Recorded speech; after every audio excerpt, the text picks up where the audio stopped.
नमस्कार साथियों, स्वागत है आपका ऑनलाइन स्टडी ग्रुप में। इस वीडियो के माध्यम से आप टेस्ट संख्या 3 के दूसरे पार्ट को देखेंगे। मॉर्निंग में आपने टेस्ट तीसरे के पहले पार्ट को कंप्लीट कर लिया। चलिए शुरू करते हैं दूसरा पार्ट।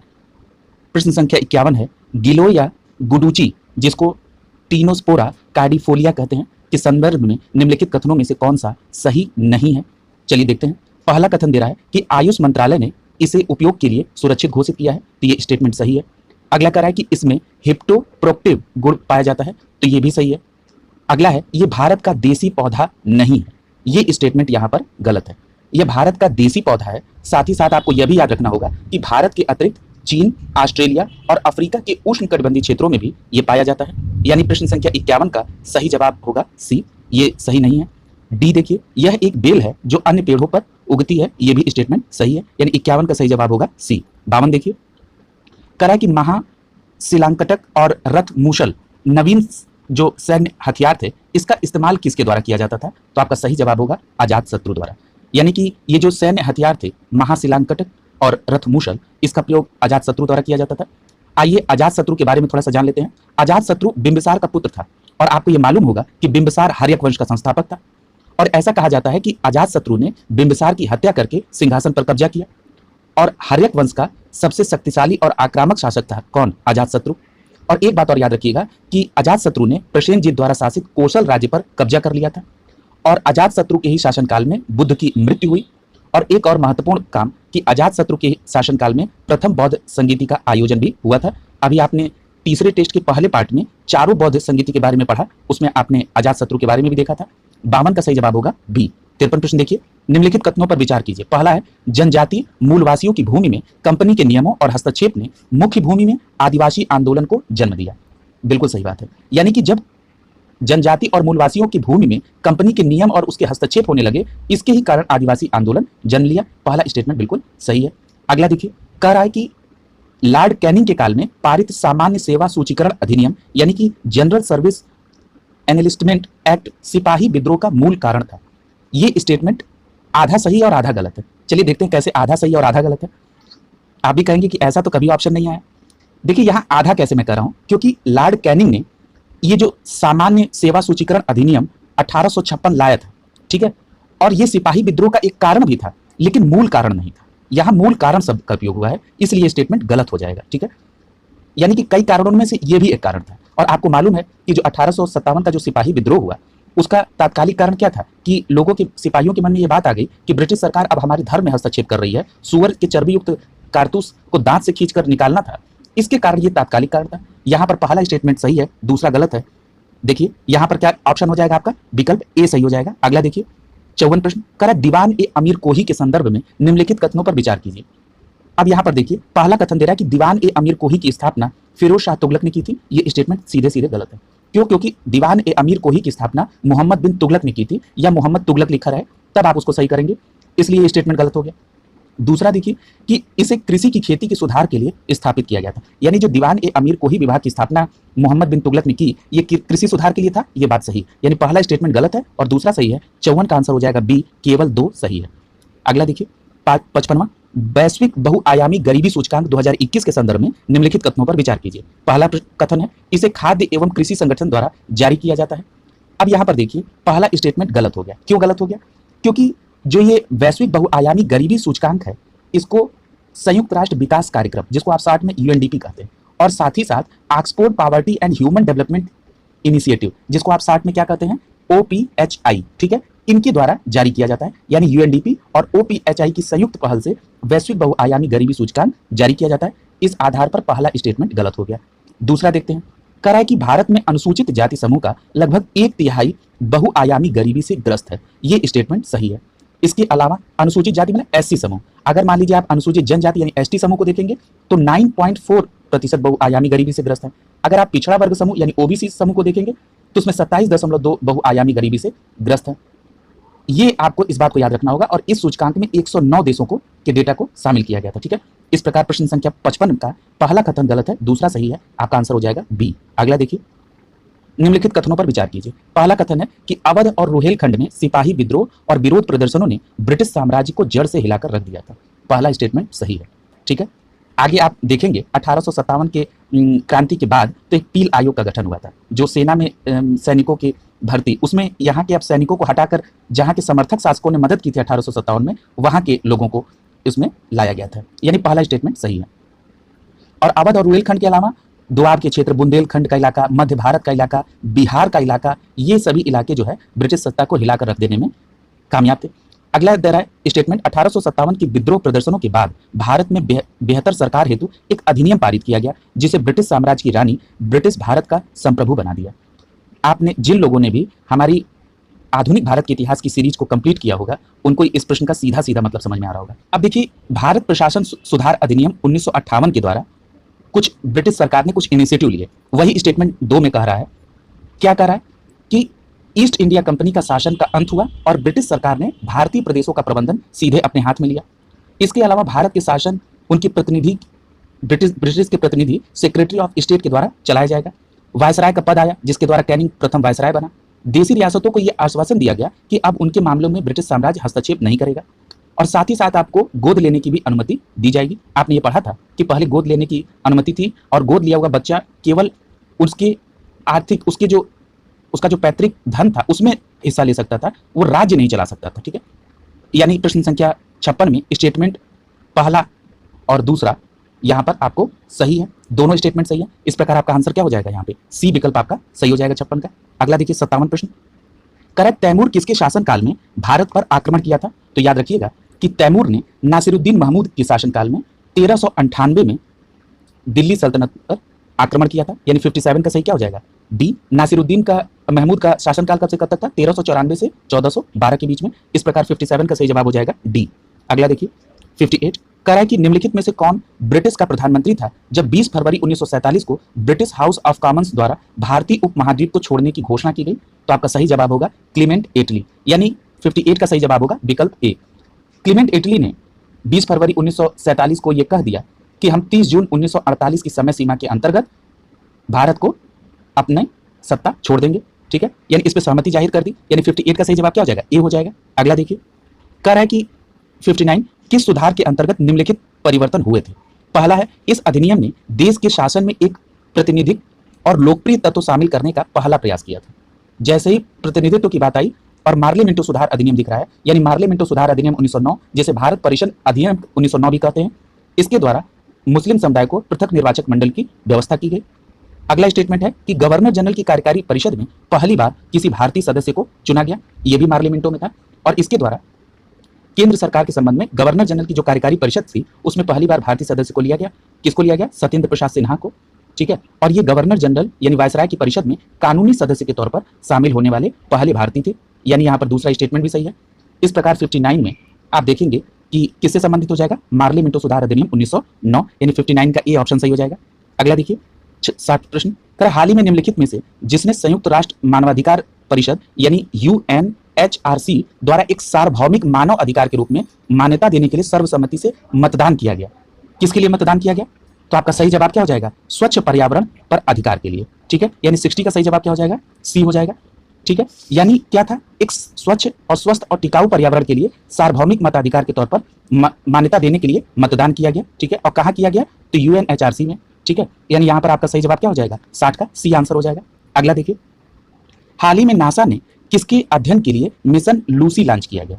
तो याद रखिएगा यहाँ पर सही जवाब हो जाएगा विकल्प बी, बृहस्पति ट्रोजन क्षुद्र ग्रह। ठीक है, यानी अभी हाल ही में नासा ने एक मिशन लॉन्च किया है जिसका नाम क्या है, लूसी। ठीक है, अब ये लूसी मिशन क्या करेगा? लूसी मिशन के द्वारा बृहस्पति ट्रोजन क्षुद्र ग्रहों का पता लगाने के लिए यह मिशन लॉन्च किया गया है। ठीक है, यानी 61 का सही जवाब क्या हो जाएगा, बी हो जाएगा। अगला देखिए, सिकंदर ने हाइड स्पीज का युद्ध निम्नलिखित में से किस राजा के साथ लड़ा था? अब ये हाइड स्पीज का युद्ध है, ये किसके साथ लड़ा था? तो ये पोरस के साथ लड़ा था। यानी 62 का सही जवाब क्या हो जाएगा, ए। जरा सिकंदर के बारे में कई प्रश्न आते हैं, जरा एक सीक्वेंस समझ लीजिए। 327 ईस्वी पूर्व में सिकंदर हिंदुकुश पर्वत पार करके, ठीक है, आया और कई महीनों तक जनजाति युद्ध करते हुए बिताया। ठीक है, और उसके बाद फरवरी 326 में नावों के पुल की मदद से वो सिंधु नदी को पार कर लिया। ठीक है, और उसके बाद तक्षशिला के शासक आंभी ने उसका गर्मजोशी के साथ स्वागत किया, और वहीं से तक्षशिला से सिकंदर ने पोरस को आत्मसमर्पण करने के लिए एक मैसेज भेजा, और पोरस ने इनकार कर दिया, और सिकंदर ने उसके खिलाफ लड़ने का फैसला लिया, और तब सिकंदर ने तक्षशिला से हाइड स्पेस, ठीक है, जो ये नाम ले रहा है हाइड स्पेस, यानी कि झेलम नदी को के तट पर चढ़ाई कर दी। नदी की दूसरी ओर पोरस की विशाल सेना देखा और नदी में भारी बाढ़ आई हुई थी, जिसके कारण सिकंदर ने उसे पार नहीं किया या नहीं कर पाया। कुछ दिनों बाद उसने नदी पार की और कर्री के मैदान में हाइड स्पेस की प्रसिद्ध लड़ाई लड़ी और एक अच्छी लड़ाई को उसने लड़ा। इस प्रकार आपने क्लियर समझ लिया कि सिकंदर ने हाइड स्पेस के युद्ध में पोरस के साथ युद्ध लड़ा था, ठीक है। और एक बात और जान लीजिए, इस युद्ध में क्या हुआ कि पोरस की जो सेना मजबूत थी, लेकिन इस युद्ध में वो हार गई सिकंदर से। सिकंदर ने भारतीय राजकुमार के साहस और वीरता को देखा और उससे प्रभावित होकर उसे सिंहासन पर बैठा दिया। ये पूरी कहानी सिकंदर और पोरस के युद्ध से रिलेटेड थी। 62 का सही जवाब होगा ए। 63 देख लीजिए, करा है कि यहाँ सोई हुई महिला वह थी जो विद्रोहियों के बीच में अकेली पुरुष थी। इसका सही जवाब क्या हो जाएगा? हीरोज ने कहा था, जिसने झांसी के 1857 के विद्रोह का दमन भी किया था, ठीक है। यानी 63 का सही जवाब क्या हो जाएगा? बी हो जाएगा। प्रश्न संख्या 64 देखिए, करा है कि निम्नलिखित में से कुछ कथन है और कारण है, उनको परखिए। कथन करा है कि साम्राज्य के धार्मिक मामलों को नियंत्रित करना दिल्ली सल्तनत की एक महत्वपूर्ण विशेषता थी। यह कथन बिल्कुल सत्य है। कारण बता रहा है कि दीवानी रिसालत दिल्ली सल्तनत में एक विभाग था जो राज्य के धार्मिक मामलों को देखता था, यानी कारण कथन को जस्टिफाई भी कर रहा है। इसलिए 64 का सही जवाब हो जाएगा ए, कि ए और आर दोनों सही है और आर ए की सही व्याख्या भी कर रहा है। अगला देखिए 65, करा इकोलॉजिकल थ्रेट रिपोर्ट, जिसको शॉर्ट फॉर्म में कहते हैं ईटीआर, 2021 के संदर्भ में कथनों पर विचार कीजिए। पहला कथन कर रहा है कि इसे अर्थशास्त्र और शांति संस्थान आईईपी द्वारा जारी किया जाता है। यह कथन सही है। और इसका शीर्षक क्या था? पारिस्थितिकी खतरा, लचीलापन और शांति को समझना। और ये याद रखिएगा कि ये जो ईटीआर का संस्करण था, ये दूसरा संस्करण था और इसमें 178 देश शामिल थे। और दूसरे कथन में कह रहा है कि दक्षिण एशिया उन क्षेत्रों में से एक है जहां पर पारिस्थितिक खतरे के लिए सबसे अधिक संवेदनशील है। ये भी बात सही है। और यहाँ पर दक्षिण एशिया के साथ ही साथ आप देखेंगे तो उप सहारा अफ्रीका का क्षेत्र, उत्तरी अफ्रीका का क्षेत्र और जो मध्य पूर्व का जो अफ्रीका है वो भी इसमें शामिल है। यानी 65 का सही जवाब क्या हो जाएगा कि कथन 1 और 2 दोनों सही है, यानी यहाँ पर सी ऑप्शन सही हो जाएगा। अगला देखिए, कर ब्रिटिश भारत के दौरान सामाजिक सुधार आंदोलन के संबंध में निम्नलिखित कथनों पर विचार कीजिए। पहला कथन है कि सामाजिक सुधार की आकांक्षा के परिणाम स्वरूप महिलाओं की स्थिति में सुधार हुआ। ये पहला कथन सही है। अब पहला कथन कैसे सही है? तो कुछ महिलाओं के संबंधित जो सामाजिक सुधार हुए उनको देख लीजिए ब्रिटिश काल के दौरान। जैसे सती प्रथा का उन्मूलन, आपको मालूम होगा कि राजा राम मोहन राय के प्रयासों के द्वारा 1829 में सती प्रथा के उन्मूलन का पास हुआ। और इसके अलावा आपको ये भी मालूम होगा कि सबसे पहले ये अकेले बंगाल में लागू हुआ था और बाद में 1830 में मद्रास और बॉम्बे दोनों जगह लागू हुआ। इसके अलावा आप विधवा पुनर्विवाह को देख लीजिए, उसमें ईश्वरचंद विद्यासागर ने हिंदू पुनर्विवाह अधिनियम 1856 के लिए प्रयास किया। यानी इन आधार पर आप पहले कथन को सही कर सकते हैं। दूसरा कथन कर रहा है कि सामाजिक सुधारों ने जातिगत भेदभाव और इसके कठोर वंशानुगत आधार पर आघात किया और इसके फलस्वरूप दार्शनिक रक्षोपाय प्रस्तुत हुआ। तो ये भी बात सही है। आप इसके दौरान जो गांधी जी का 1932 में अखिल भारतीय हरिजन संघ की स्थापना है उसको एक उदाहरण के तौर पर ले सकते हैं। इस प्रकार यहाँ पर 66 का कह रहा है कि कौन सा कथन सही नहीं है। यहाँ दोनों कथन सही है, इसलिए आपका सही जवाब क्या हो जाएगा? डी, न तो 1 न तो 2, यानी यहाँ दोनों सही है, ठीक है। यानी डी विकल्प यहाँ सही हो जाएगा। अगला देखिए, निम्नलिखित कथनों पर विचार कीजिए। कह रहा है कि हरियर और बुक्का ने विजयनगर साम्राज्य की स्थापना की थी। ये कथन सही है। और एक बात और याद रख लीजिए कि हरियर और बुक्का जो थे ये वारंगल के काकतियों के सामंत थे और बाद में इन्होंने कर्नाटक के काम्पिल्य में राज्य में मंत्री बने हैं। अगला स्टेटमेंट कर रहा है कि हरियर और बुक्का मोहम्मद बिन तुगलक के समकालीन थे। एक घटना का जिक्र कर दिया जाए तो ये बात साबित हो जाएगी। जब मुस्लिम विद्रोहियों को शरण दिया तो मोहम्मद बिन तुगलक ने काम्पिल्य को उखाड़ फेंका, तो इन दोनों भाइयों को भी कैद कर लिया और इस्लाम में परिवर्तित करा दिया था, ठीक है। और विद्रोहियों से निपटने के लिए नियुक्त भी किया गया इनको। इस प्रकार ये साबित होता है कि हरियर और बुक्का मोहम्मद बिन तुगलक के समकालीन थे। 67 का सही जवाब क्या हो जाएगा? 1 और 2, यहाँ दोनों स्टेटमेंट सही है। अगला देखिए 68, कह रहा है कि विभिन्न विचारधाराओं के संबंध में कथन पर विचार कीजिए। कह रहा है रूढ़वादी लोग भारतीय समाज और संस्कृति के प्रखर आलोचक थे। पहला स्टेटमेंट बिल्कुल क्या है? सही नहीं है, ठीक है। यहाँ पहला समर्थक नहीं, ठीक है। दूसरा स्टेटमेंट देखिए, कह रहा है कि कट्टरपंथियों ने भारतीय परिस्थिति के लिए उन्नत मानवतावादी और तर्क संगत सोच को लागू किया। दूसरा स्टेटमेंट भी सही नहीं है, ठीक है, क्योंकि कट्टरपंथी भारतीय परिस्थितियों के लिए कैसे उन्नत मानवतावादी और तर्कसंगत सोच को लागू करेंगे। यानी यहाँ पर दोनों स्टेटमेंट गलत है। पहले स्टेटमेंट में जो रूढ़वादी विचारधारा की बात हो रही थी, इस विचारधारा की जो शुरुआती प्रतिनिधित्व है ये वॉरेन हेस्टिंग और एडमंड वर्क ने किया था। बाद में इसमें मुनरो और मेटकाफ जैसे लोग भी शामिल हो गए थे। ये भी बात आप अतिरिक्त याद रखिएगा। इस प्रकार 68 में कह रहा है कौन सही है? तो न तो पहला कथन सही है और न ही दूसरा, यानी विकल्प डी सही हो जाएगा। अगला देखिए, कह रहा है कि भारत में ब्रिटिश शासन के आर्थिक प्रभावों के संदर्भ में व्याख्या कथन दिया है। पहला कथन कह रहा है कि स्वतंत्रता के समय विश्व अर्थव्यवस्था में भारत की हिस्सेदारी घटकर 3% रह गई। पहला स्टेटमेंट बिल्कुल सही है। यानी कह रहा है कि जब कुछ इतिहासकारों ने लिखा है कि विश्व की अर्थव्यवस्था का लगभग 23% था जब शुरुआत में भारत, और जब देश की आज़ादी के समय ये घटकर कितना हो गया 3%। ठीक है, यानी हिस्सेदारी घट गई। यानी पहला स्टेटमेंट बिल्कुल सही है। अगला कह रहा है कि परंपरागत आजीविका का नुकसान औद्योगिकरण की प्रक्रिया से समेकित नहीं था जैसा कि उस समय के अन्य औद्योगिक देशों में हुआ, यानी ये भी कथन सही है। ठीक है, अगला क्या कह रहा है, इनमें शक्तिशाली जमींदारों और साहूकारों की एक प्रणाली स्थापित थी। ठीक है, यानी तीसरा स्टेटमेंट भी सही है। ठीक है, कई सारे ऐसे कानून आए जिसमें जमींदार और साहूकारों को बल मिला था। यानी यहाँ पर 69 का सही जवाब क्या हो जाएगा, पहला, दूसरा और तीसरा तीनों कथन यहाँ पर सही है, यानी विकल्प डी सही हो जाएगा यहाँ। अगला देखिए 70, कह रहा आर्थिक विज्ञान में नोबेल पुरस्कार 2021 के संदर्भ में कौन सा कथन सही नहीं है। तो चलिए देखते हैं। तो ये पहला कह रहा है कि यह पुरस्कार 3 लोगों के बीच वितरित हुआ। तो जो अर्थशास्त्र का जो 2021 का नोबेल पुरस्कार है, वो एक तो कनाडा के जन्मे डेविड कार्ड को दिया गया, इनको आधा हिस्सा दिया गया, और आधे हिस्से में 2 लोग और थे। उसमें 2 लोग जो थे, एक इजराइल के थे और एक अमेरिका के थे। ठीक है, और जो इजराइल के थे वो थे जोशुआ डी एगिस्ट, और जो डच अमेरिकी थे उनका नाम था गोइडो डब्ल्यू इम्बेंस। ठीक है, गोइडो डब्ल्यू इम्बेंस। ठीक है, इस प्रकार टोटल कितने लोग हो गए, 3 लोग। एक डेविड कार्ड जो कनाडा के थे, और दूसरे इजराइल के जोशुआ डी एंगेस्ट, और तीसरे डच अमेरिका के गोइडो डब्ल्यू इम्बेंस। यानी ये 3 लोग मिलाकर और इनको अर्थशास्त्र में 2021 में नोबेल मिला। अब अगला स्टेटमेंट कर रहा है कि श्रम अर्थशास्त्र के लिए भी पुरस्कार मिला था। तो याद रखिएगा, जो डेविड कार्ड हमने आपको नाम बताया था, ये कहाँ के थे डेविड कार्ड, ये थे कनाडा के। इनको श्रम अर्थशास्त्र में योगदान के लिए दिया गया था, यानी दूसरा स्टेटमेंट यहाँ पर सही है। तीसरे स्टेटमेंट में कह रहा है कि यह पुरस्कार आकस्मिक संबंधों के विश्लेषण के लिए दिया गया। जो 2 बाकी लोग थे जिनका नाम क्या था, जेसुआ डी एंगेस्ट, और दूसरे कौन थे, ये तो इजराइल के थे, और जो अमेरिका वाले थे उनका नाम क्या था, गोइडो डब्ल्यू इम्बेंस। इनको भी इसी कारण, किसके कारण, आकस्मिक संबंधों के विश्लेषण के लिए दिया गया था। ठीक है, इस प्रकार आप ये देख रहे हैं कि तीसरा कथन भी सही हो गया। चौथा कथन देखिए, पुरस्कार प्राप्तकर्ताओं में कोई अमेरिकी शामिल नहीं था।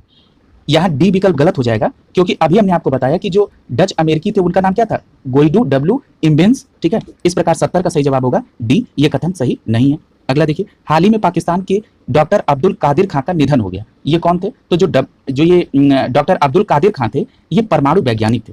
और याद रखिएगा, जो पाकिस्तान में परमाणु बम और परमाणु के जनक के तौर पर इनको जाना जाता है, किसको, डॉक्टर अब्दुल कादिर खां को। इनका हाल ही में निधन हो गया। 71 का सही जवाब होगा डी। 72 देखिए, किसके शासनकाल के दौरान पहली बार बौद्ध धर्म भारत से बाहर गया था।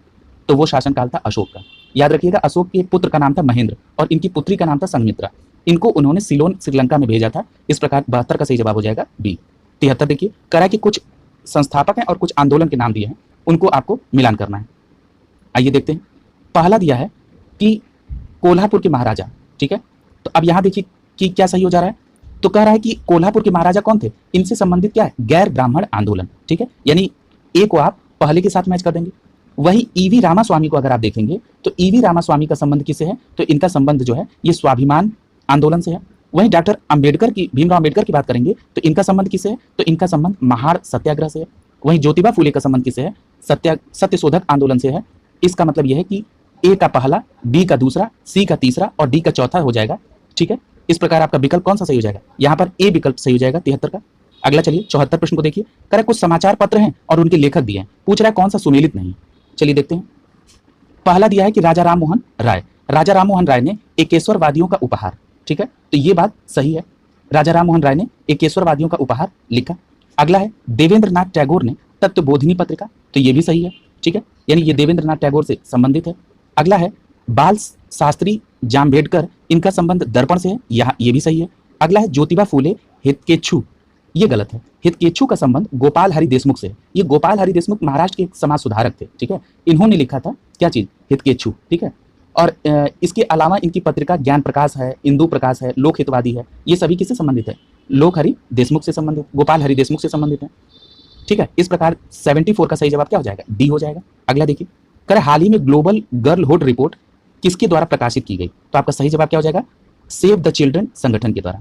ये जो सेव द चिल्ड्रन संगठन है, ये गैर सरकारी संगठन है, यानी एनजीओ है। ठीक है, इसके द्वारा ग्लोबल गर्ल रिपोर्ट 2021 जारी की गई, जिसमें कहा गया गर्ल राइट इन क्राइसिस। ठीक है, ये रिपोर्ट थी, और इसमें एक फैक्ट बताया गया कि पश्चिम और मध्य अफ्रीका में बाल विवाह की दर जो है विश्व में सबसे अधिक है। ठीक है, ये भी बात याद रखिएगा। 75 का सही जवाब हो जाएगा बी। 76 देखिए, करा कि फ्रांसीसी यात्री अब्दुल रज्जाक किसके शासनकाल में भारत आया था, तो आपका सही जवाब होगा कि देवराय द्वितीय के शासनकाल में वो विजयनगर का दौरा करने के लिए फ्रांसीसी यात्री अब्दुल रज्जाक आया था।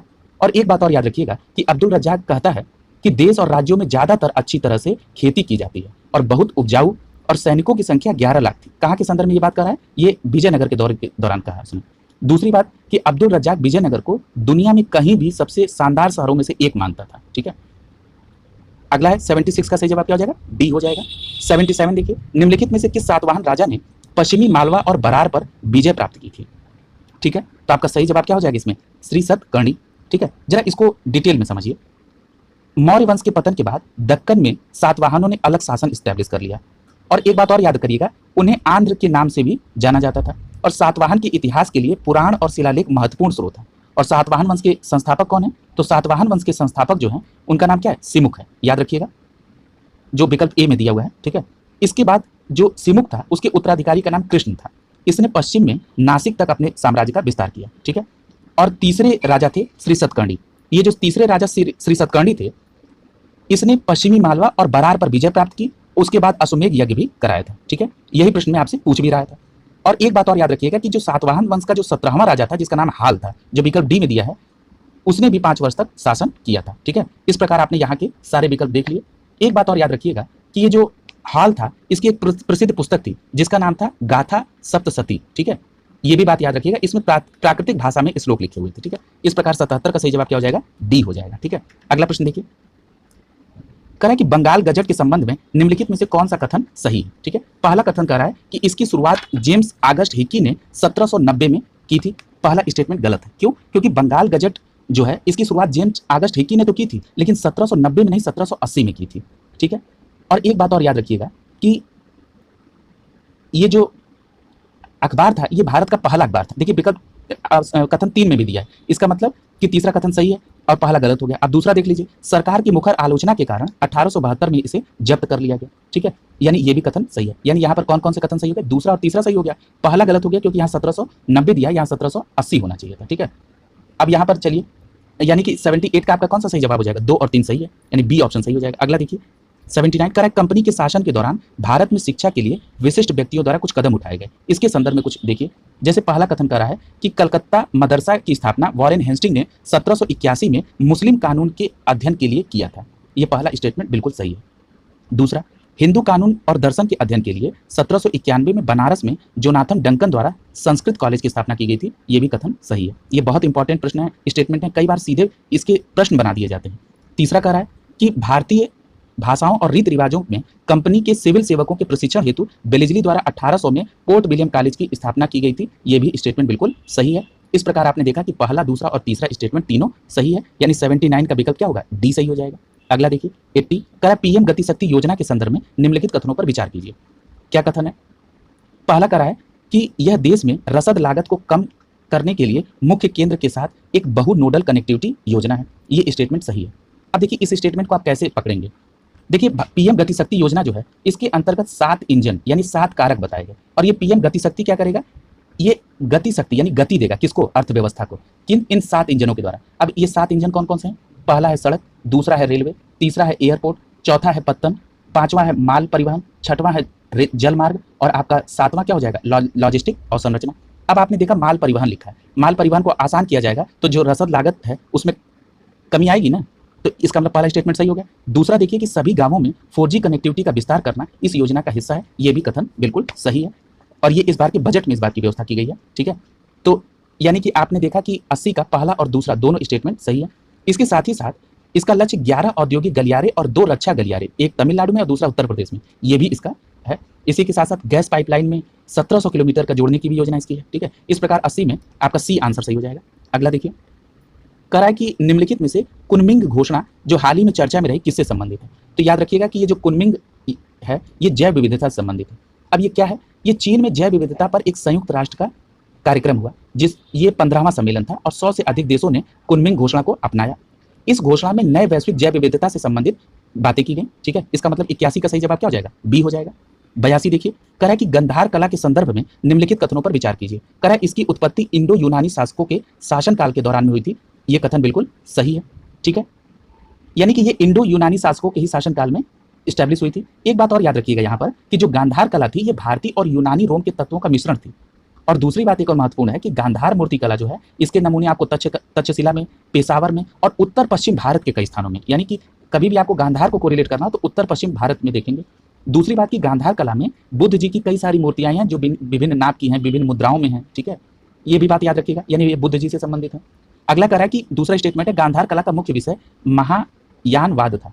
अब देखिए महायानवाद को इन्होंने बुद्ध को दूसरे कोरिलेट कर दिया, यानी इसका मुख्य विषय जो था वो बौद्ध धर्म का नया रूप जो है जिसको महायानवाद कहते हैं उसके और बुद्ध की छवि के विकास के ऊपर निर्भर है। यानी 82 में दोनों कथन आपका सही दिया है, यानी 82 का सही आंसर क्या हो जाएगा, सी हो जाएगा। अगला देखिए 83 देख लीजिए, कह रहा है कि कुछ घटनाएं हैं उनको कालानुक्रम आपको करना है। चलिए ठीक है, पहला दिया है आत्मी सभा, पहले जिस वे में दिया है पहले उसके क्रम ईयर को देख लेते हैं, उसके बाद उसका कोट स्टैब्लिश हो जाएगा। पहला दिया है आत्मी सभा, याद रखिएगा आत्मी सभा का संबंध जो है वो राजा राममोहन राय से है और इन्होंने 1814 में वेदांत की एकेश्वरवाद के प्रचार के लिए और मूर्ति पूजा, जातिगत कठोरता और जो अर्थहीन कर्मकांड थे, सामाजिक बुराइयां थी, इनके खिलाफ आत्मी सभा की स्थापना कहां पर की थी, कलकत्ता में। यानी 3 महत्वपूर्ण बात इससे रिलेटेड आपको याद रखना है। क्या क्या कि आत्मी सभा की स्थापना किसके द्वारा, राजा राममोहन राय द्वारा। कब हुई थी, 1814 में। कहाँ हुई थी, कलकत्ता में। और किसके लिए, तो वेदांत के एकेश्वर के आदर्शों को अपनाने के लिए। ठीक है, दूसरा है आर्य समाज की स्थापना। आर्य समाज की स्थापना किसने की थी, तो दयानंद सरस्वती ने की थी, 1875 में बॉम्बे में की थी। ठीक है, और बाद में इसका मुख्यालय उन्होंने बदल के लाहौर कर दिया था। अगला दिया तत्वबोधिनी सभा। तत्वबोधिनी सभा की स्थापना किसने की थी, तो देवेंद्र नाथ टैगोर ने की थी। ठीक है, और कब की थी, 1839 में। और बंगाल में इसकी मुख्य जो पत्रिका भी थी वो भी तत्वबोधिनी के नाम से, उसका भी नेतृत्व किसने, देवेंद्र नाथ टैगोर ने किया था। इस प्रकार आपको तत्वबोधिनी भी पता चल गया। अगला है परमहंस मंडली। परमहंस मंडली को दांडो पांडुरंग और मेहताजी दुर्गाराम, ठीक है, यानी दाडोबा पांडुरंग और मेहताज जी दुर्गाराम के द्वारा बनाया गया। और कब बनाया गया, तो 1849 में। और कहाँ पर, महाराष्ट्र में। ठीक है, इन बातों को आपको रिलेट कर लीजिएगा। इस प्रकार आपका जो 83 है इसका सही जवाब क्या हो जाएगा, यहाँ पर बी विकल्प आपका सही हो जाएगा। ठीक है, अगला देखिए, कह रहा है बहमनी साम्राज्य के संदर्भ में तराफ शब्द का अर्थ क्या है। ठीक है, अब देखिए ये तराफ क्या होता था बहमनी साम्राज्य के उसमें, तो आपका सही जवाब हो जाएगा प्रांत। याद रखिएगा ये जो बहमनी साम्राज्य था ये किसके द्वारा, तो ये महमूद गवान जो दक्कन में बहमनी साम्राज्य के प्रधानमंत्री थे, इन्होंने कई सारे सुधार किए और इन सुधारों में उन्होंने राज्य को 8 प्रांतों में बांटा था, यानी उसको 8 प्रांत कहें या 8 तराफों में विभाजित किया था। ठीक है, और प्रत्येक तराफ का एक तरफदार शासित होता था। ठीक है, दूसरी बात अगर हम महमूद गवान की बात करें तो महमूद गवान जो थे ये फारस के गिलान के थे। ठीक है, इतनी बात को आपको याद रखना होगा। यानी आपने समझ लिया कि महमूद गवान ने जो दक्कन के बहमनी साम्राज्य के प्रधानमंत्री थे, इन्होंने राज्य को 8 प्रांतों में बांटा। 8 प्रांतों का मतलब 8 तराफों में बांटा था। यानी 84 का सही जवाब क्या हो जाएगा, ए हो जाएगा। 85 देखिए, वैश्विक जलवायु जोखिम सूचकांक 2021 में भारत का स्थान कौन सा है, तो भारत का स्थान कौन सा है, 7वां। यानी 85 का सही जवाब क्या हो जाएगा, बी। याद रखिएगा 2020 के सूचकांक में इसका स्थान 5वां था, इस बार की रैंकिंग में सुधार हुआ है। पहला स्थान मोजाम्बिक का है, ठीक है, जहां बहुत बुरी स्थिति है। दूसरी बात और याद रखिएगा कि अंतर्राष्ट्रीय पर्यावरण थिंक टैंक जर्मन वाच के द्वारा वैश्विक जलवायु सूचकांक जारी किया जाता है। ठीक है, ये भी बात आपको याद रखनी होगी इसके साथ। 85 का सही जवाब हो जाएगा बी। 86 देखिए, कह रहा है कि विजयनगर साम्राज्य के संदर्भ में निम्नलिखित में से कौन सा सही सुमेलित है। चलिए देखते हैं। कह रहा है कि स्थल जो था उसको उपजिला से संबंधित है, तो ये बिल्कुल सत्य है। अगला कह रहा है ग्रामा मतलब गांव, ये भी सही है।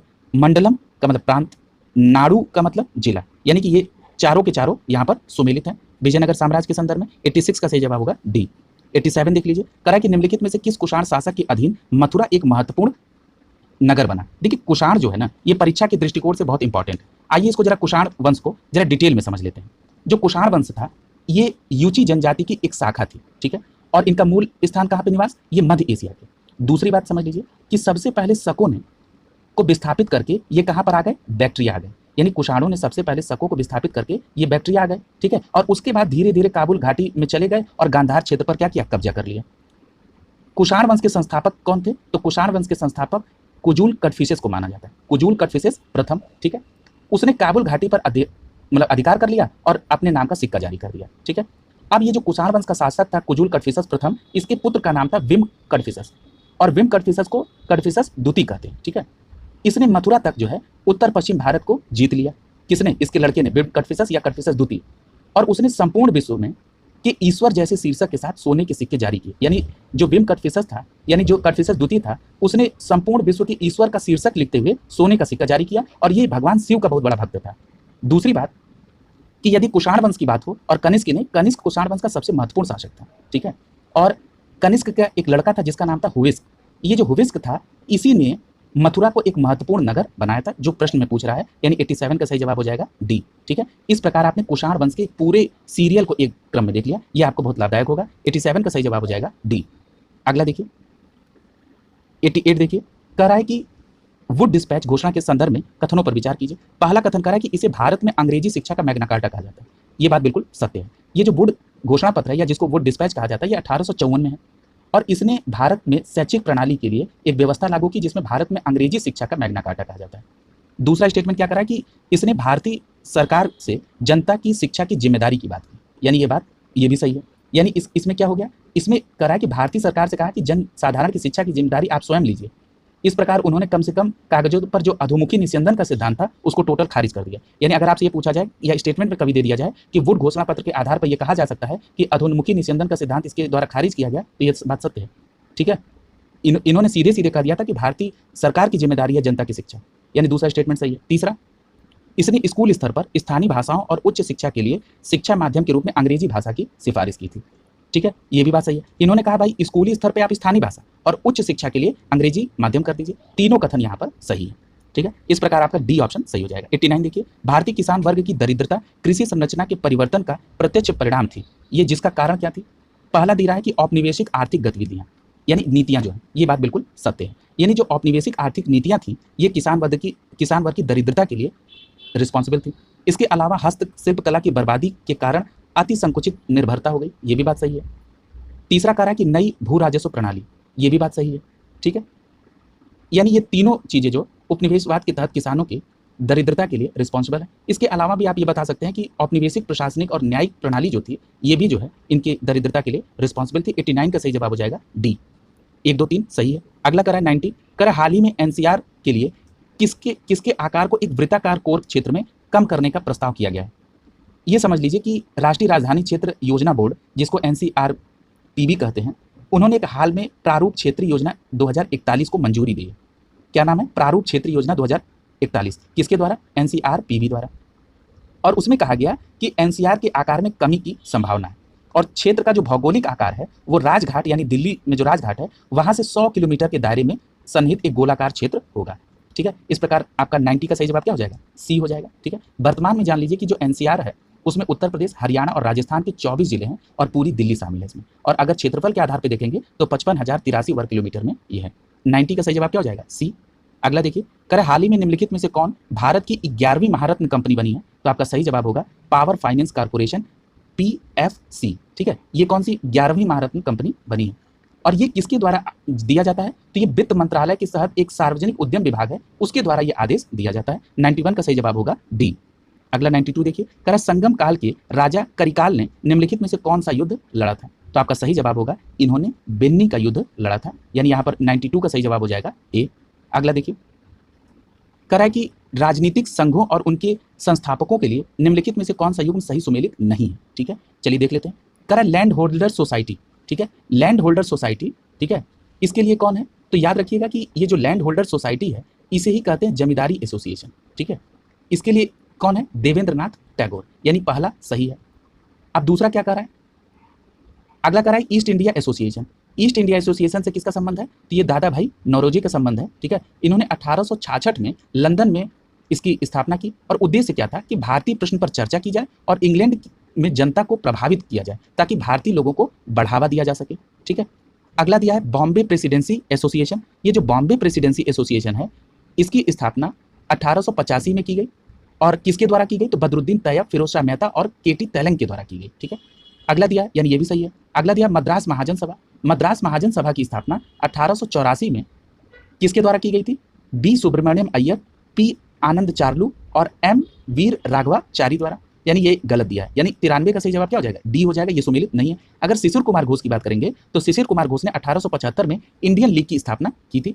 इस प्रकार 93 का सही जवाब क्या हो जाएगा? डी हो जाएगा। अगला देखिए, करा कि निम्नलिखित में से किस शहर को पूर्व का सिराज कहा जाता है? तो यह आप पहले भी समझ चुके हैं, इसका सही जवाब होगा सी, जौनपुर को। ठीक है, अगला देखिए 95, करा वैश्विक भुखमरी सूचकांक 2021 में भारत का स्थान कौन सा है? तो आपका सही जवाब होगा कि वैश्विक भुखमरी सूचकांक में भारत का स्थान 101 है 2021 में, और 2020 में कितना था? 94 था, यानी स्थान जो है खिसक गया है। ठीक है, और अब दूसरी बात कि वैश्विक भुखमरी सूचकांक जो है ये किसके द्वारा जारी किया जाता है? अब ये प्रश्न उठता है, तो याद रखिएगा कि वैश्विक भुखमरी सूचकांक को प्रकाशित करने के लिए कंसर्न वर्ल्ड वाइड और वेल्थुगरहिल्प द्वारा जारी किया जाता है। किसके द्वारा? एक बार और रिपीट कर दे रहा हूं, ये कंसर्न वर्ल्ड वाइड और वेल्थुगरहिल्प द्वारा जारी किया जाता है। और ये पहली बार 2006 में जारी किया गया और हर वर्ष अक्टूबर में इसको जारी किया जाता है। और इस बार का जो भुखमरी सूचकांक 2021 है, ये 16वां संस्करण है। एक बार और महत्वपूर्ण है कि महिला एवं बाल विकास मंत्रालय ने इस रिपोर्ट की आलोचना की थी कि इसमें जो तथ्य लिए गए हैं ये अवैज्ञानिक आधार पर है, क्योंकि इस बार 2020 से 2021 में भारत का स्थान 94 से 101 हो गया। ठीक है, यानी 95 का सही जवाब क्या होगा? बी। अगला देखिए, कह रहा है कि जैनुल आब्दीन के संदर्भ में निम्नलिखित कथनों पर विचार कीजिए। पहला है कि कश्मीर के शासक जैनुल आब्दीन ने गौ हत्या को समाप्त कर दिया था। ये स्टेटमेंट सही है। ये जो जैनुल आब्दीन है, ये धार्मिक दृष्टिकोण से उदार था। इसने अपने शासनकाल में जजिया और जैसा कि अभी प्रश्न में कह रहा है गौ हत्या को समाप्त करना, हिंदुओं की इच्छा पर इसने सती प्रथा को के प्रतिबंध को वापस ले लिया था। ठीक है, इस प्रकार ये पहला स्टेटमेंट सही है। दूसरा कह रहा है कि उन्हें महान सुल्तान बडशाह कहा जाता है। ये भी बात सही है कि जैनुल आब्दीन को अभी भी कश्मीरियों द्वारा बडशाह का मतलब क्या होता है? महान सुल्तान कहा जाता है। ठीक है, इस प्रकार आपका 96 का यहाँ पर दोनों कथन सही है, सी आंसर हो जाएगा। अगला देखिए, 97 कह रहा है गुप्त वंश में निम्नलिखित शासकों में सक्षत्रप राजा रुद्र सिंह को हराकर सिंहासन पर से हटाया था। किसने हटाया था? तो आपका सही जवाब होगा चंद्रगुप्त द्वितीय। ये जो चंद्रगुप्त द्वितीय था, जिसने विक्रमादित्य की उपाधि ली थी, ये समुद्रगुप्त का उत्तराधिकारी पुत्र था। ठीक है, और इसी ने ही सक्षत्रप रुद्र दमन को हराकर उसको सिंहासन से नीचे उतार लिया था। ठीक है, यानी 97 का सही जवाब क्या हो जाएगा? बी हो जाएगा। अगला देखिए, कह रहा है कि निम्नलिखित घटनाओं को कालानुक्रम करिए। अब ये देखिए, यहाँ कह रहा है कि भारत में श्रमजीवी समाचार पत्र की स्थापना, याद रखिएगा ये जो श्रमजीवी समाचार पत्र की स्थापना है, ये शशि पाड़ा बनर्जी द्वारा किया गया था 1870 में।